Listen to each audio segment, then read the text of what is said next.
Hi everyone, welcome to the Mom Series, The Misunderstanding of Multiplicity. My name is Maria. Thank you for joining me on my channel today. Happy Sunday and happy first Sunday of February. Hope everybody is digging out of the snow if you've had a lot of snow and in the sunshine a little bit.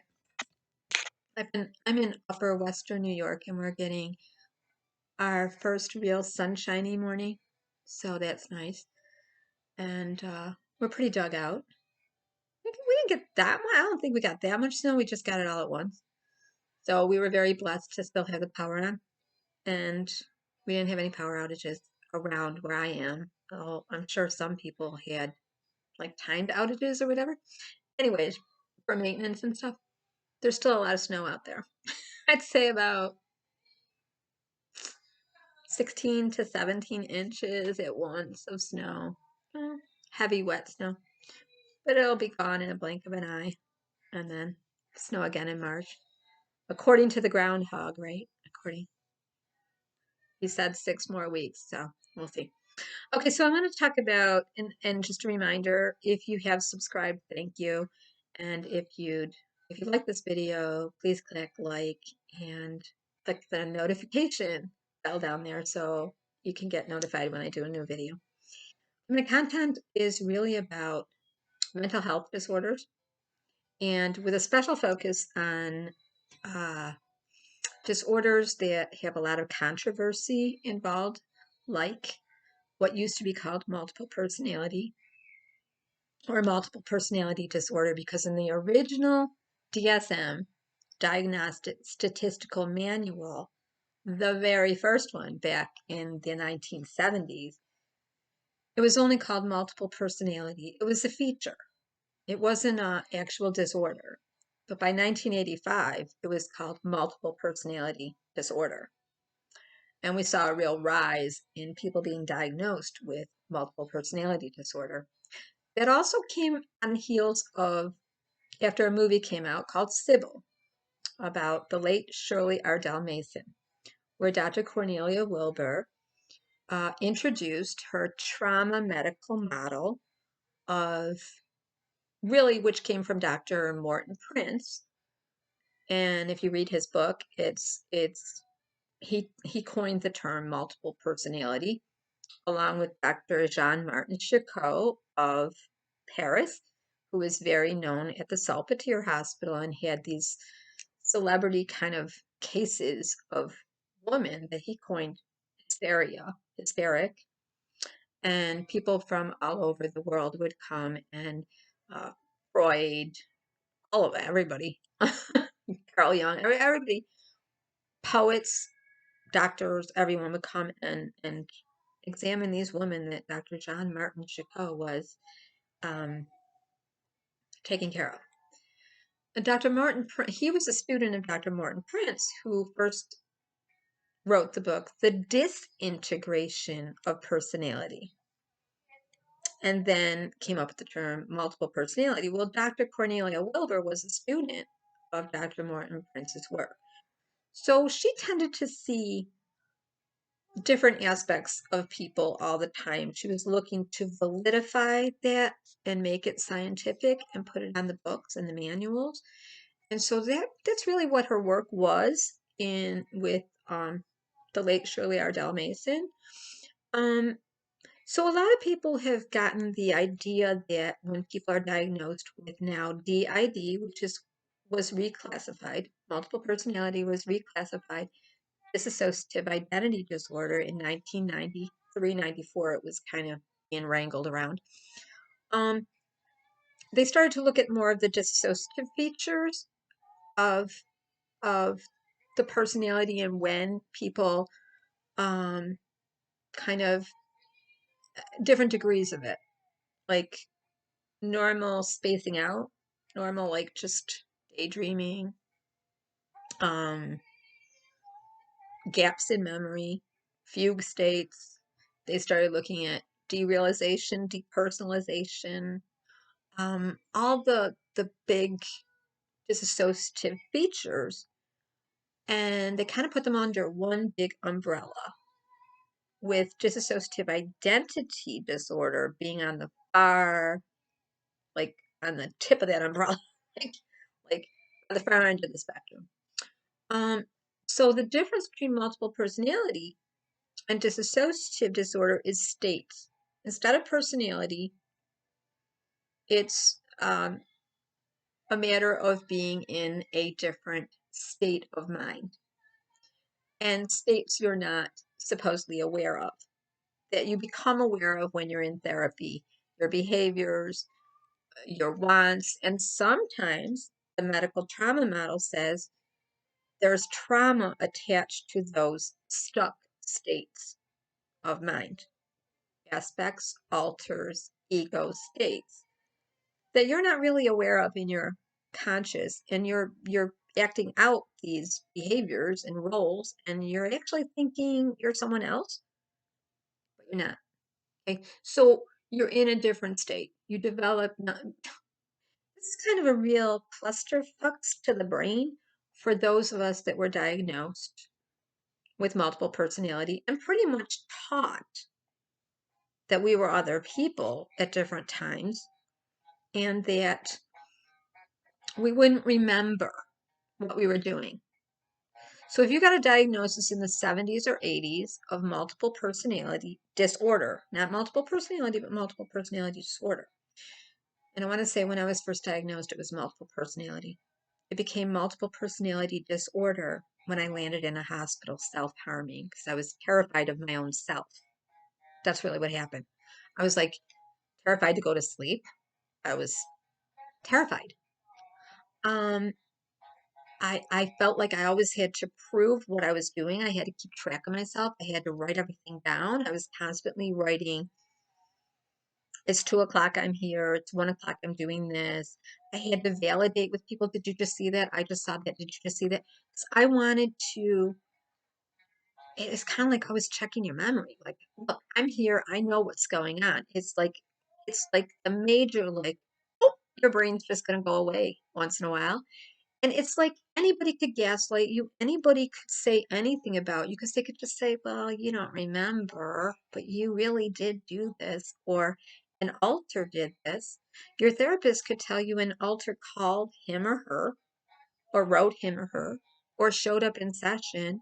And you could go back and forth with your therapist like, no, that was me. Oh, that was really me. And they could make up a name about it. Not all therapists did this, but some did. And it became a big kind of controversy between doctors, like who believed in multiple personality and who didn't. And there also became a lot of false memory cases where there was a panic state going on, where there was a lot of SRA, trigger warning, satanic ritual abuse that was being reported. It was happening in daycares, it was happening in schools, it was happening in churches, it was happening in parks, it was happening everywhere. Okay?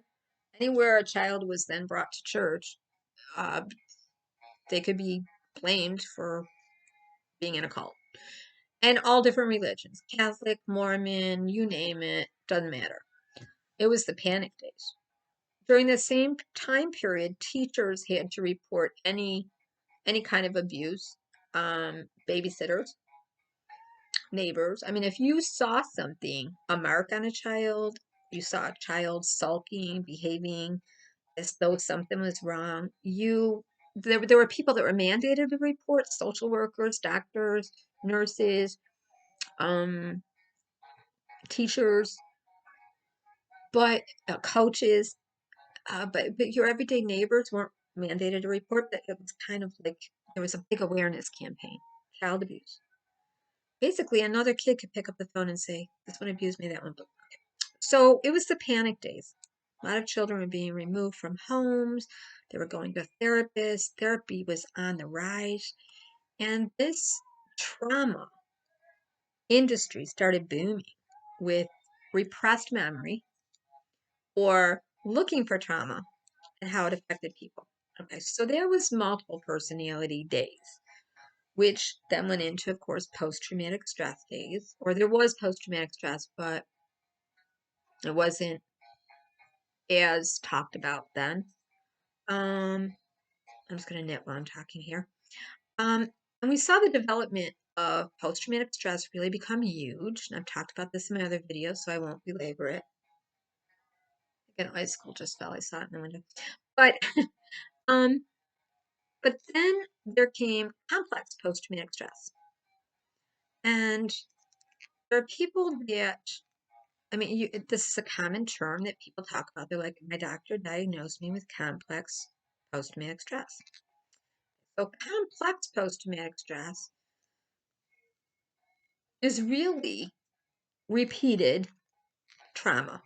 Like I've talked about this, so I won't belabor it, and there's other videos on it. It's still not in the DSM. It's still not a verifiable illness in the DSM.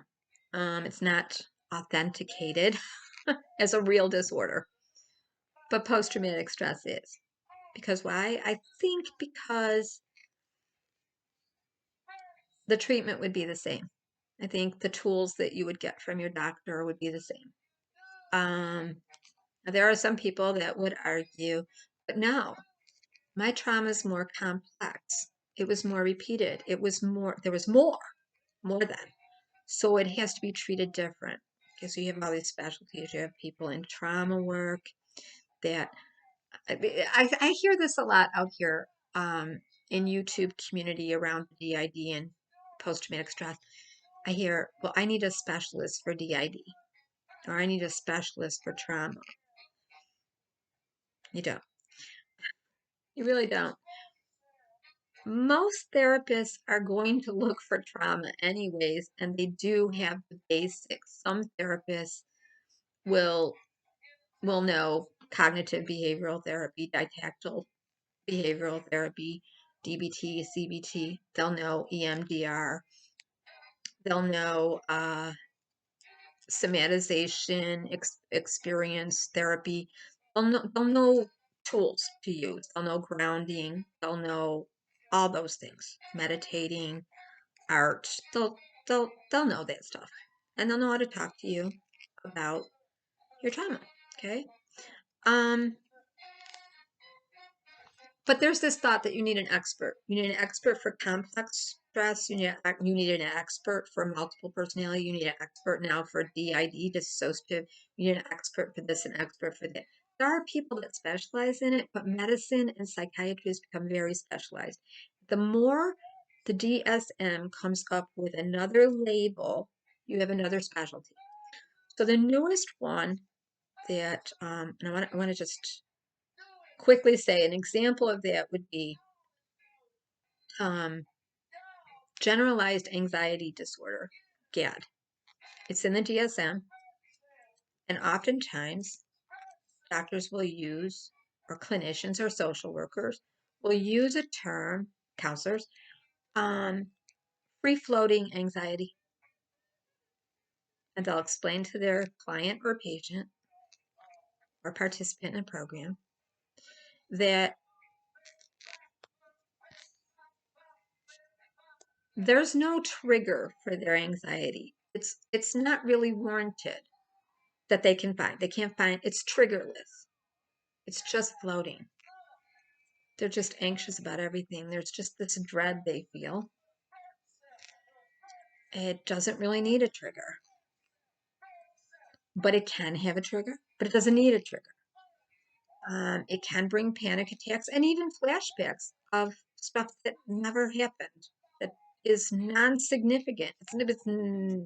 It's not significant to the anxiety they're feeling, the panic, the stress, the shaking, the nausea, the stomach problems, the whatever. Not significant. Just an anxious person. Okay? But they made a big fancy name for it called generalized anxiety disorder.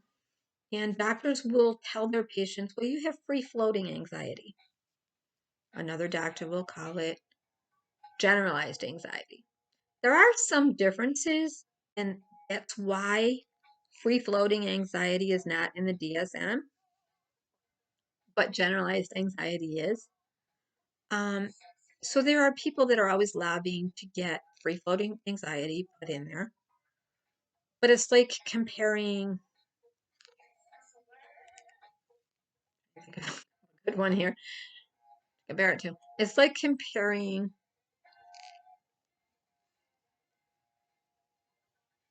having to crack an eggshell to get the egg white out and the egg yolk. The shell still has to crack.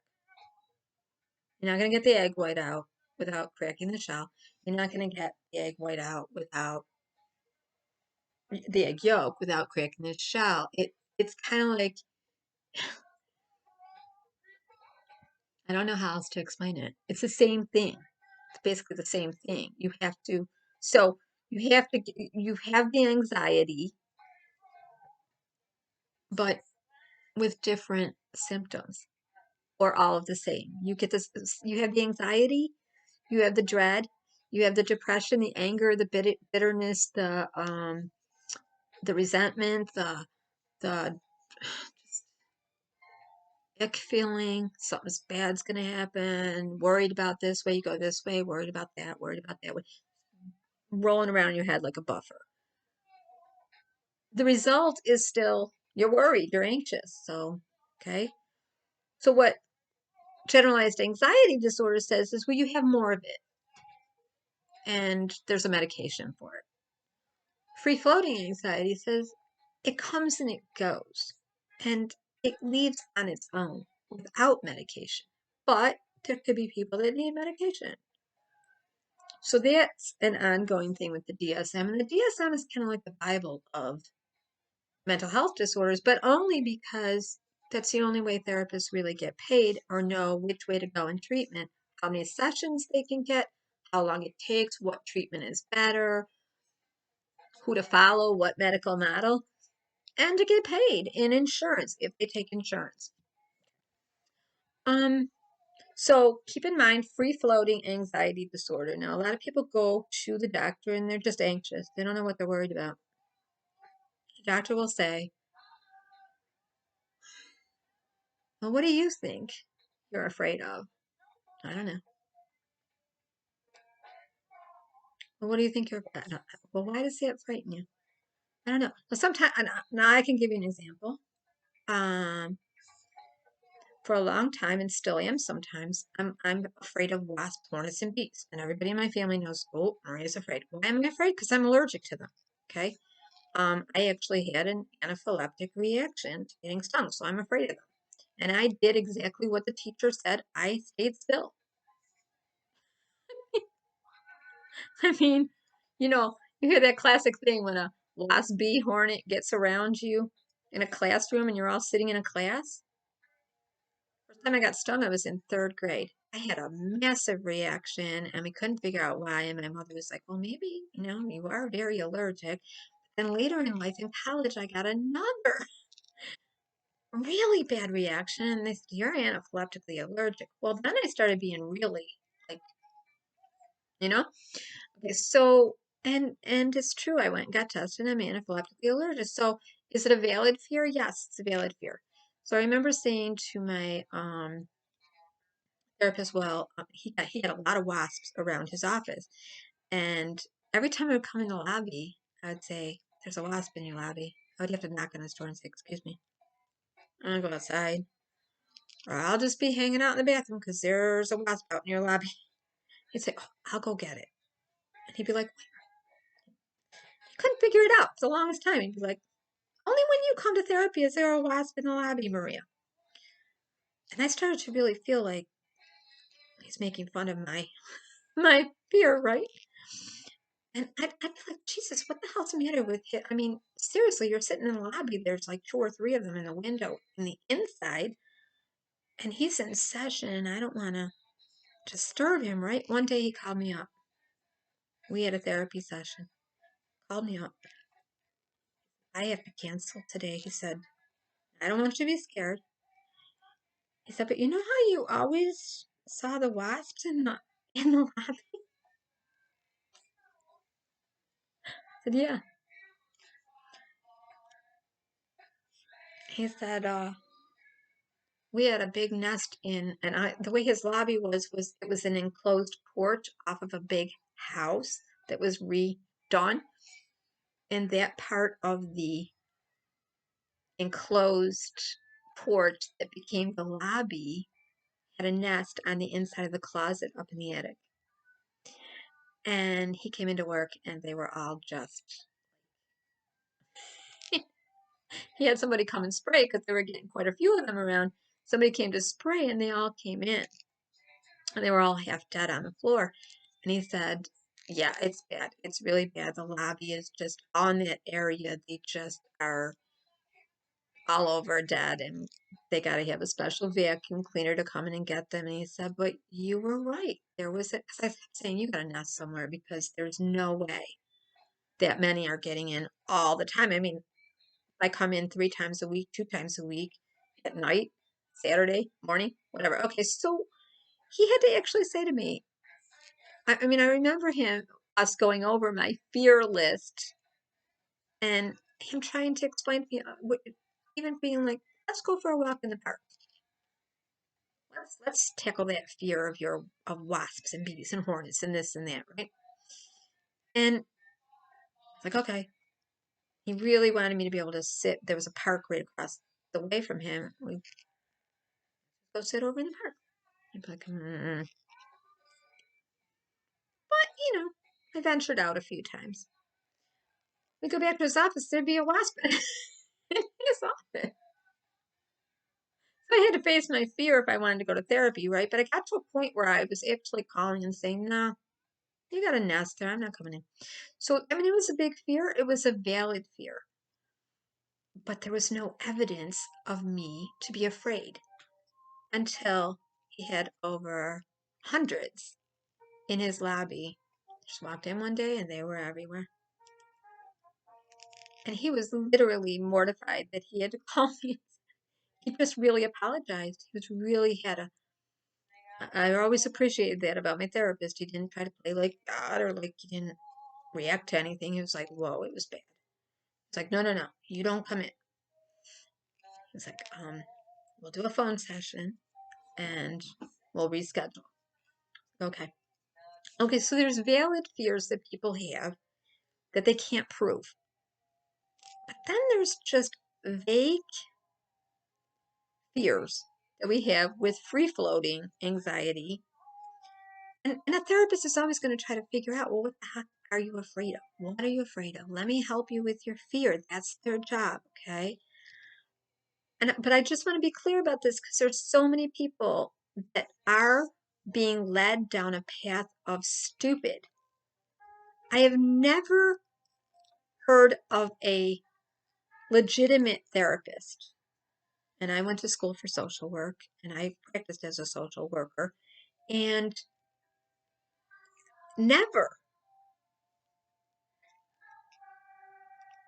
would I say, well, if a person with generalized fear, free-floating anxiety, they couldn't really name their fear, but they had a lot of fear, but they couldn't really name it, I would never suggest to a client, participant, patient, whatever you want to call them, partner in your work, that, well, that usually means you were possibly molested sexually when you were a child.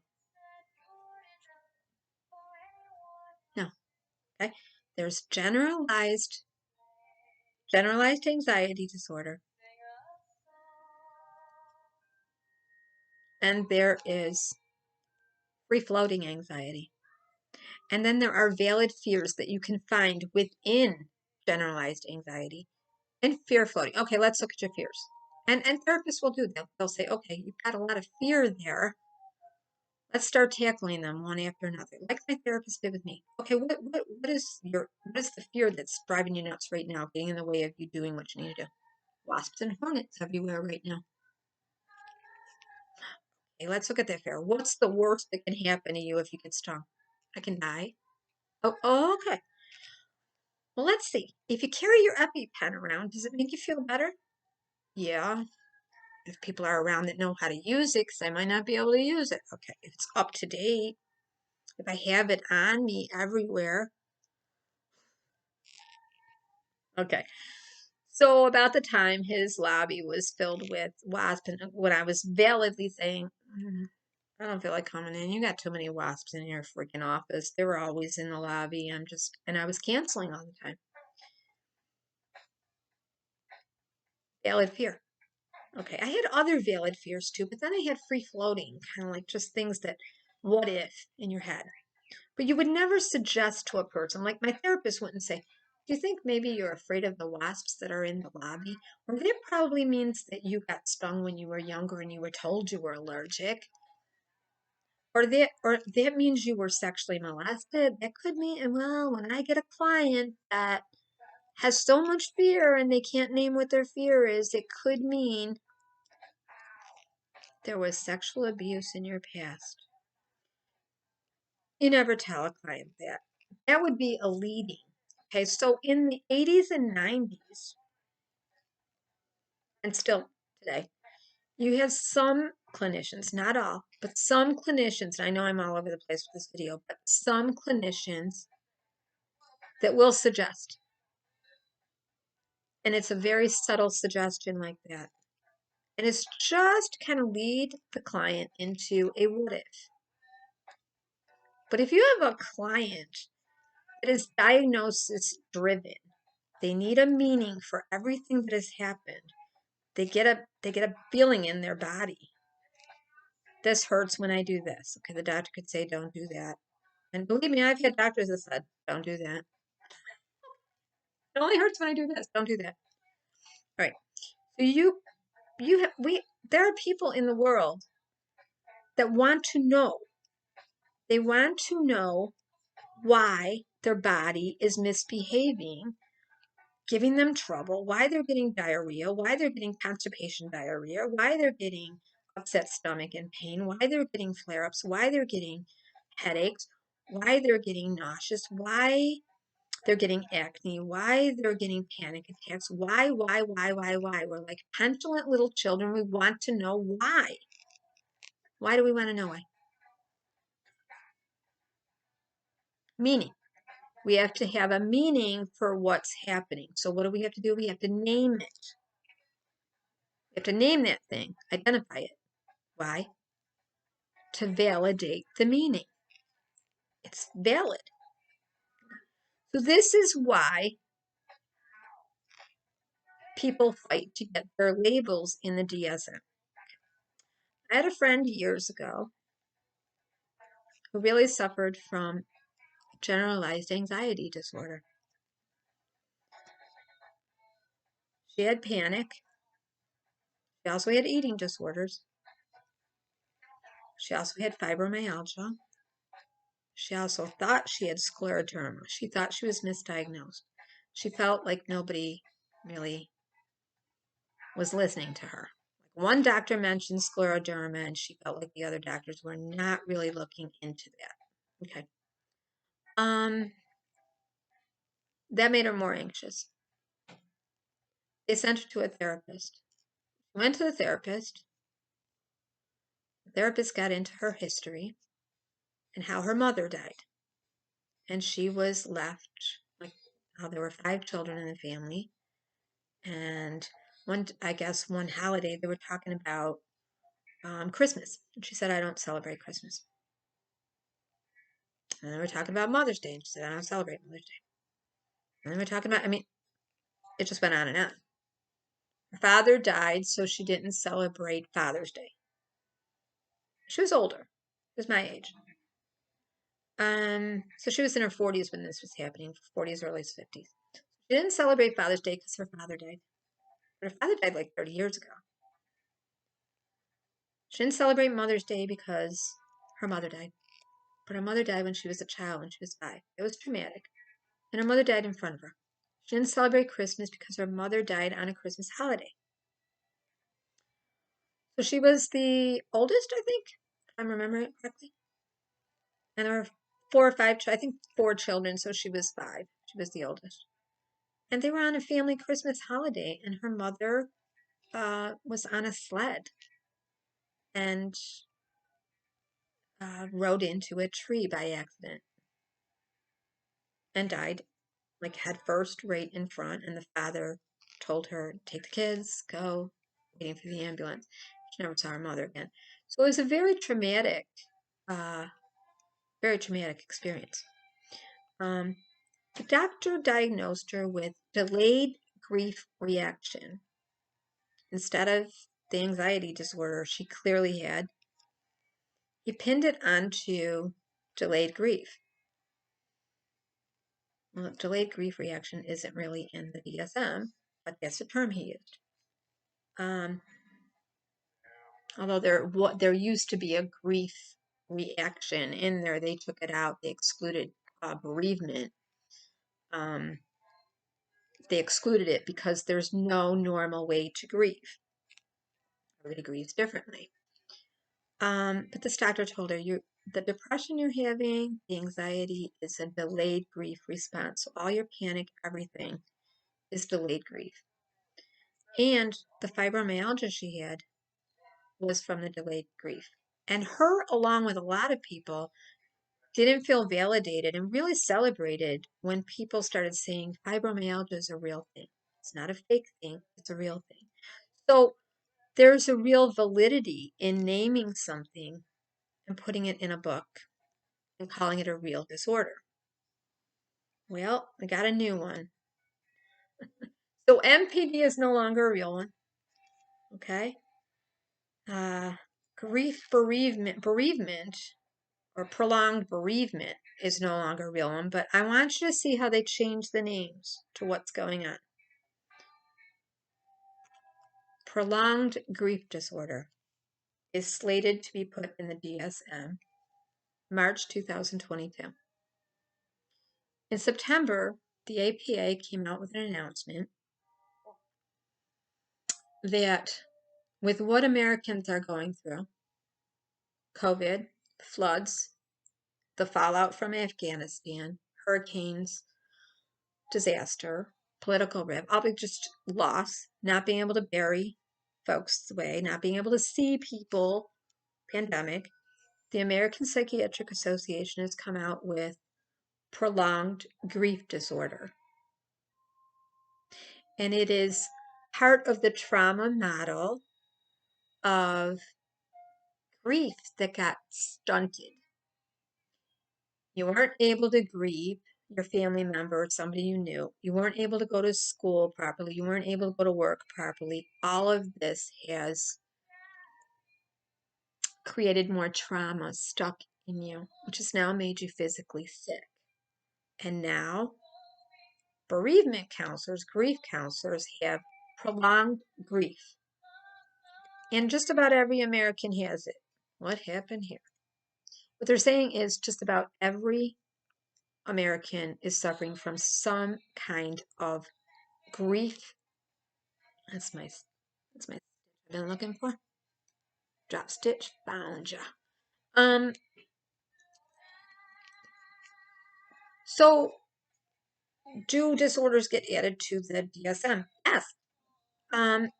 And they just decide, okay, Americans are going through a lot of grief right now. We're going to add prolonged grief response, which means this grief is going to go on a long time.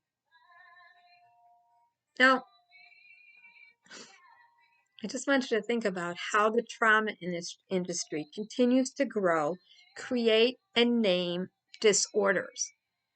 Actually, a prolonged grief response is a normal reaction to what we're going through in a pandemic. It's normal. Should it be a disorder? It's normal to what we're experiencing. I have not seen my kids in 3 years. I have not seen one person from my family in 3 years. Not one. Not a one. In fact, I've been in my house alone with my cat, and I only see one person, except for when I go to the doctor. Am I under grief? Am I isolated? You bet I am. Do I have an outlet? This is it. But am I disordered right now? No. I'm still getting up and functioning every day. I'm getting dressed. I'm cleaning my house. I'm decorating. I'm cooking. I'm going to the store. I'm doing what I have to do. I'm taking care of me and my business. Is it debilitating? No. How is it a disorder? Okay, when it disrupts. when it gives you insomnia, when it makes you worry, when it makes you not be able to think about the person that died, when it makes you long for the person, go ahead and look over the symptoms. I'm going to lead a link. So I want you to see the manufacturing of madness and how it goes on, and how we decide what a disorder is, how the experts decide this is a disorder. We're going to make a whole new model of how to treat it, and we're going to make an awareness campaign. You're going to see this month, you're going to see prolonged grief. Talk to your doctor. Are you experiencing prolonged grief? Have you been grieving? If you go to your doctors right now, if you go to the U of R, University of Rochester, which is a very big hospital, not too far from where I am and where I go, you will be asked, do you feel safe where you live? Is anybody hurting you? Okay, no. Because they know that people have been stuck home in lockdown. There's abuse going on. There's domestic abuse. It's a good thing to ask. Okay. But they also have a program. They have a medication. They have a program. They're also asking, do you feel depressed or suicidal? I mean, these are regular primary care doctor's offices. They gotta ask you, have you been feeling depressed, suicidal? Why? They have a new antidepressant. They also have a program for it, a pilot program. So you want to pay attention to those things, just like you want to pay attention to the advertisements that say, ask your doctor if you're experiencing this or that. And you'll see antacids, you'll see constipation medicine, you'll see new medicine for everything. It's a campaign, it's an awareness. It sells a product, okay? I'm going to get into more of this in detail in different videos. But I wanted to just talk about prolonged grief response, which is coming up to be a new disorder. They've approved it. As of March 2022, prolonged grief disorder is a bona fide, legitimate, validified disorder in the Diagnostic Statistical Manual of Mental Disorders. Okay, so now that makes me wonder, well, what was that doctor talking about with my friend with delayed grief response? Well, she didn't get to really grieve. She was a child and she had to keep going on. Well, really what she had was post-traumatic stress. Loss, post-traumatic stress, and it was a grief reaction. But I mean, if you look at these things very carefully, I mean, it is kind of a clusterfuck to the brain over and over again to try to make a disorder out of something. But I think that when people are diagnosis driven and they need a meaning for everything and a name to feel validated in their feelings and what they're experiencing, that's the real problem. And I think if you get with a therapist, and I'm going to read something to you later in the next video from The Patient Who Cured His Therapist by Dr. Stanley Stiegel. And I know that he is controversial in that he's got a little non-traditional way, more humanistic approach. But the topics I'm going to be covering are the difference between spiritual and biblical counseling and traditional counseling and non-traditional. And then looking at the fact that most people are just looking to be understood and validated. I think of it this way. If somebody drops acid and they're having a bad trip and you can just sit with them and say, yeah, I see that spider on that wall. Yeah, me too. Oh, look, I'm going to go kill it now. They're validated. They might be hallucinating, right? But you're kind of babysitting them through that trip. If you look back into psychology, you'll see that psychologists, many, they experimented with LSD for that purpose, to see can we just make this person hallucinate off the wall and talk them out of it? Can we? Yeah, they could. Yeah. So talk therapy is important. But more than anything, we are suggestible. Human beings are suggestible, gullible, and looking for meaning and purpose to what they're feeling and experiencing. That's all that's necessary. It doesn't matter. You could be mad about something, and somebody can come along and say, Well, you ain't got no right to be mad about that. That's only going to make you more mad. But if a therapist agrees with you and says, well, yeah, you have a right to be pissed off about that. Spiritual therapist comes along and says, well, yeah, that is sin. That's sin. You got a right to say something to your husband, your whatever. That's sin. You don't have to put up with it. That's from the devil. You walk away and say, so who are you making the authority in your life? Who's the expert in your life? Who's telling you this is a sin, or this you should be guilty for, or this you should be ashamed about, or this is just bad parenting, or this is just your worrywart, or this is something probably happened to you because you can't name your fear. I'll bet it was, well, yeah. Okay. Other thing you want to watch out for in therapy is therapists that are living they're called shared experience lived therapists, meaning they've had an experience like you. I don't care what anybody says. You could be the most objective therapist. If you were sexually molested when you were a child and you go into trauma work, you are looking for trauma. And you are going to see yourself in every client. And it's going to be kind of hard to shake that off and stay objective. Okay? So you have a lot of people that have been substance use disorders, alcohol, opiate, cocaine, whatever. They will go to their program, rehab, and they'll become peer counselors. And then they kind of see everybody's addiction and they look for it because they can identify with it. So what I've been looking at most of my life is how people adjust their reality in group dynamics in different groups, how their experience changes to be correct and validated. And I really looked at that on my channel in the beginning when I first started for multiple personality, because what I saw is there's a medical trauma model that everybody adheres to in therapy. And then there's internet culture where people are talking about their experience on forums. And then there's support groups where people are talking about their experience. And how much does it change our experience to hang out with our tribe? How much does it change it when you're sitting around in a circle or in your group comparing? And not comparing to compete, but like going, oh, wow, that happened to me too. Oh, wow, me too, me too, me too, me too, me too. How much does it change? How much does the story, how much does the story, the experience change?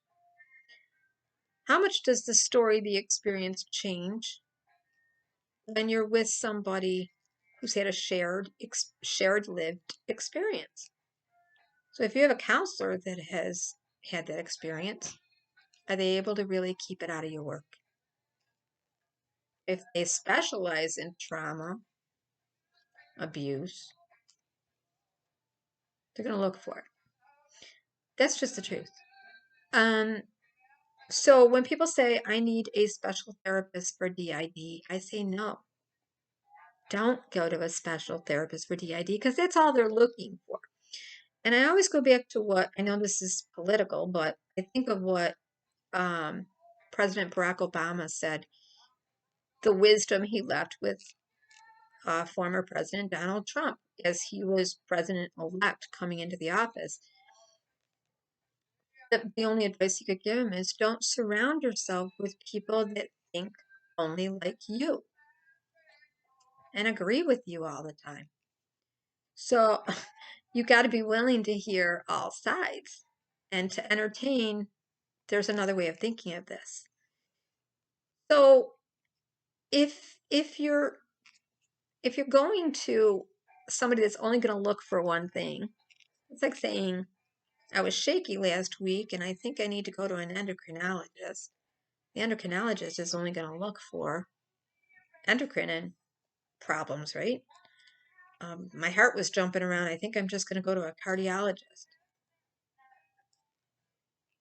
Not only does it limit you, it can cause us to have a misdiagnosis. It can cause us to not really get to the root of the real problem. It can cause us to falsely accuse people of things they did that hurt us. And it can just be a big hot mess. So, anyways, your thoughts on prolonged grief response due to COVID, Afghanistan, floods, hurricanes, cyclone bomb, weather. I'd really love to hear your opinion on this. And yes, on suggested subtle leads that some therapists do in oversharing with a client. Like, well, when there's generalized anxiety or you're fearful of everything, but you can't really tell me what you're afraid of. It could be you were molested. Some of my clients, there's usually abuse. If a person really wants an answer, they will go find that in their head. Then next video I'm gonna make after I read some of this to you in the next video. If this uploads, I'm gonna make a video about, well, I'm not gonna say. I'm gonna about the differences of spiritual, biblical, and how kind of caters to our belief system and special belief systems. So when you have a client, you're always looking at their belief system, how they grew up in their family, what they believed about themselves personally, how they got there. Because really it's all about what you believe. What you tell yourself is your reality. What other people told you could be your reality if you believe them. But if you go to a church, that church can become your family. That doctrine can become your belief system. And so spiritual therapists would go off into that belief system as a shared, or just you want to take into consideration the person's belief system. That would mean their spiritual and their religious beliefs too. But sometimes that can all get, it cannot be even, it cannot be, it's not, I'm trying to think of a nice way of saying it. It doesn't mean anything. It doesn't mean anything important. It's like it's the belief that's making the problem. It's not that anything bad happened. It's that if you believe something's a sin, that's the problem. But maybe that's not a sin for somebody else, not a problem. So kind of think along those lines, and I will come back and talk about spiritual counseling versus biblical counseling, which can get really weird because it's how you interpret the Bible, and everybody interprets it different. That's why we got 5 million different churches on every corner. Okay, and then you got spiritual counseling, which goes all the way into past lives, guides, prophets, psychology, intuitiveness, all of it. So it's all very interesting, isn't it? And the mind-body connection, all of it. It's all very interesting. So I'm going to be covering all of that. Those will be my next few topics. And hopefully I'll get this hat done and I will not have created a Mobius, which keeps happening. Thanks for joining me, and I hope I wasn't all over the place. I'll be reading from Patient. I was all over the place, but I hope you hung in. Patient, The Patient That Cured His Therapist, by Dr. Siegel, and The Myth of Sanity by Martha Stout, PhD. I'm going to be reading a little bit of that and talking about that, and my video won't be as long. Have a nice day. Take care. Look for look for prolonged grief disorder being added to the DSM in March 2022. Okay.